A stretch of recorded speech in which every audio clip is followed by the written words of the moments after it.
بسم اللہ الرحمن الرحیم نحمده ونصلی علی رسولہ الکریم اما بعد بسم اللہ الرحمن الرحیم السلام علیکم ورحمۃ اللہ۔ آج ہم سبق کی ابتدا کرتے ہیں۔ حدیث مبارک ہے افضل الجہاد من قال کلمۃ حق عند سلطان جائر۔ مشکل الفاظ کے معنی ہے جائر، جارہ باب ناصرہ ینصر سے بمعنی ظلم کرنا، من بمعنی الذی۔ حدیث مبارک کا ترجمہ ہے بہترین جہاد اس شخص کا ہے جو ظالم جابر بادشاہ کے سامنے حق بات کہے۔ حدیث مبارک کی تشریح۔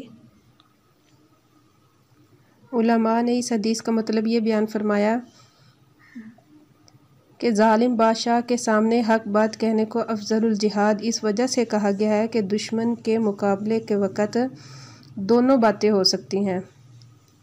نمبر 1 جان بچانے کی امید، نمبر 2 ہلاکت کا خوف۔ مگر ظالم بادشاہ کے سامنے حق بات کہنے والے کو ہلاکت کا ہی خوف ہوتا ہے، بچنے کی امید نہیں ہوتی۔ بعض علماء فرماتے ہیں ظالم بادشاہ کے سامنے حق بات کہنے کو افضل الجہاد اس لیے کہا کہ بادشاہ کے ماتحت پوری رعایا اور مخلوق ہوتی ہے۔ اگر اس نے جان پر کھیل کر بادشاہ کو ظلم سے روک دیا تو گویا پوری مخلوق اور رعایا پر اس نے احسان کیا۔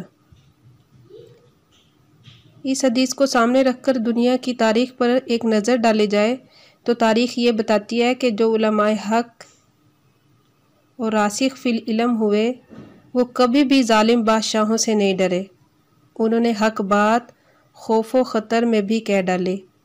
حجاج بن یوسف کی تلوار اور سفاکی سے کون واقف نہ ہوگا، مگر علماء اظہار حق سے اس کے سامنے بھی باز نہ آئے۔ اس پر تاریخ میں ایک دو نہیں سینکڑوں واقعات مل جائیں گے۔ خلاصہ یہ کہ ہر زمانے کے علماء حق نے اپنی جان کی پرواہ کیے بغیر اس حدیث پر مکمل عمل کیا۔ حدیث مبارک کی ترکیب۔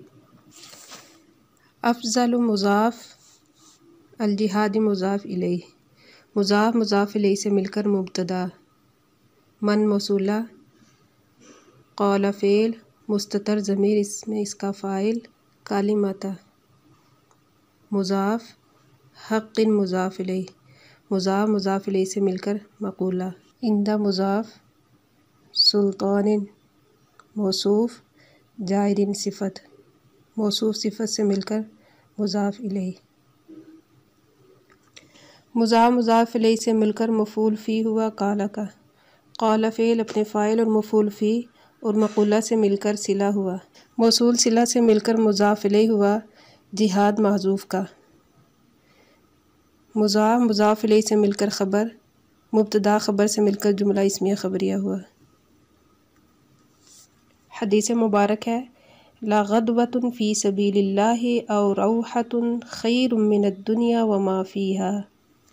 مشکل الفاظ کے معنی ہے غدوۃ، غدا باب ناصرہ ینصر سے بمعنی صبح کو جانا، روحہ یہ غدوۃ کا مقابل ہے،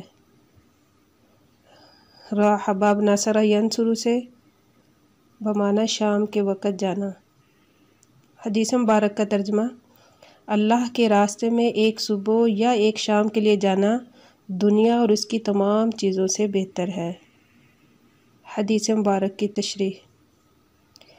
اس حدیث کے بارے میں ملا علی قاری رحمۃ اللہ علیہ فرماتے ہیں اللہ کے راستے میں جانا اس کا ثواب تو باقی رہے گا اور دنیا میں جو کچھ ہے وہ سب فنا ہو جائے گا، اس لیے اس کو تمام دنیا سے بہتر فرمایا گیا۔ ابن حجر رحمۃ اللہ علیہ نے اس حدیث کا مطلب یوں بیان کیا ہے اگر ایک شخص کو پوری دنیا حاصل ہو جائے اور وہ اس دنیا کو اللہ کی اطاعت میں بھی خرچ کر دے تب بھی اس سے بدرجہ بہتر یہ ہے کہ وہ اللہ کے راستے میں ایک صبح یا ایک شام لگا دے۔ اس مطلب کی تائید میں ایک دوسری روایت پیش کی ہے جو آپ نے حضرت عبداللہ ابن رواحہ کو بیان فرمائی تھی۔ قال بعث النبی رسول اللہ صلی اللہ علیہ وسلم جیشا فیہم عبد اللہ بن رواح فتأخر يشهد الصلاة مع النبي صلى الله عليه وسلم فقال له النبي صلى الله عليه وسلم والذي نفسي بيده لو أنفقت ما في الأرض ما أدركت فضل غدوتهم۔ رسول اللہ صلی اللہ علیہ وسلم نے ایک لشکر روانہ کیا، اس میں عبداللہ ابن رواحہ رضی اللہ تعالیٰ عنہ بھی تھے۔ وہ رک گئے تاکہ آپ صلی اللہ علیہ وسلم کے ساتھ نماز میں شریک ہو جائیں۔ آپ نے ارشاد فرمایا، خدا کی قسم جس کے قبضے میں میری جان ہے، اگر تم خرچ کر دو جو کچھ زمین میں ہے، تب بھی تم اس فضیلت کو حاصل نہیں کر سکتے جو صبح نکلنے میں تھی۔ بعض علماء نے اس حدیث سے ایک عجیب بات سمجھی۔ وہ فرماتے ہیں کہ یہ حدیث میں لغدوۃ اور روحۃ تنوین کے ساتھ ہے، جو تنکیر کے لیے آتی ہے، تو معلوم ہوا کہ صبح اور شام پورا نہ ہو بلکہ اس کا ایک حصہ بھی نکل جائے، وہ بھی اس حدیث کی فضیلت میں داخل ہوگا، اور یہ نکلنا بھی دنیا و ما فیہا سے بہتر ہوگا۔ حدیث مبارک کی ترکیب: لام ابتدائیہ، غدوۃ موصوف، فی حرف جار، سبیلی مضاف، لفظ اللہ مضاف الیہ، مضاف الیہ سے مل کر مجرور، جار مجرور مل کر کائنۃ کے متعلق ہو کر غدوۃ کی صفت، موصوف صفت سے مل کر معطوف علیہ، او حرف عطف، روحۃ معطوف، معطوف علیہ سے مل کر مبتدا، خیر صیغہ اسم تفضیل، مستتر اسم ضمیر اس کا فاعل، من حرف جار، الدنیا معطوف علیہ، وہ حرف عطف، ما موصولہ، فی حرف جار، ہا ضمیر مجرور، جار مجرور مل کر فعل محذوف کے متعلق ہو کر صلہ، موصول صلہ سے مل کر معطوف علیہ سے مل کر مجرور، جار مجرور متعلق ہوئے خیرن کے، خیرن اسم تفضیل اپنے فاعل اور متعلق سے مل کر خبر، مبتدا اپنی خبر سے مل کر جملہ اسمیہ خبریہ ہوا۔ حدیث مبارک ہے فقیہ واحد اشد علی الشیطان من الف عابد۔ مشکل الفاظ کے معنی: فقیہ، فاقیہ باب سامع یسمع سے سمجھدار ہونا، جمع فقہا آتی ہے۔ حدیث مبارک کا ترجمہ: ایک فقیہ شیطان پر 1000 عابدوں سے زیادہ بھاری ہے۔ حدیث مبارک کی تشریح: اس حدیث میں فقیہ سے وہ عالم دین مراد ہے جس کا دل و دماغ نور الہی کی مقدس روشنی سے منور ہو، تو ایسے عالم خود بھی شیطانی اغوا سے اپنے آپ کو بچاتا ہے اور کئی لوگوں پر اس کے حملے کو ناکام بنا دیتا ہے۔ ایک عارف کے بقول، فقیہ وہ ہے جو اپنے مولا کے سوا کسی سے نہ ڈرے، اللہ کے سوا کسی کی طرف متوجہ نہ ہو، اس کے غیر سے طالب خیر نہ ہو، اس کی تلاش میں پرندے کی طرح اڑتا رہے۔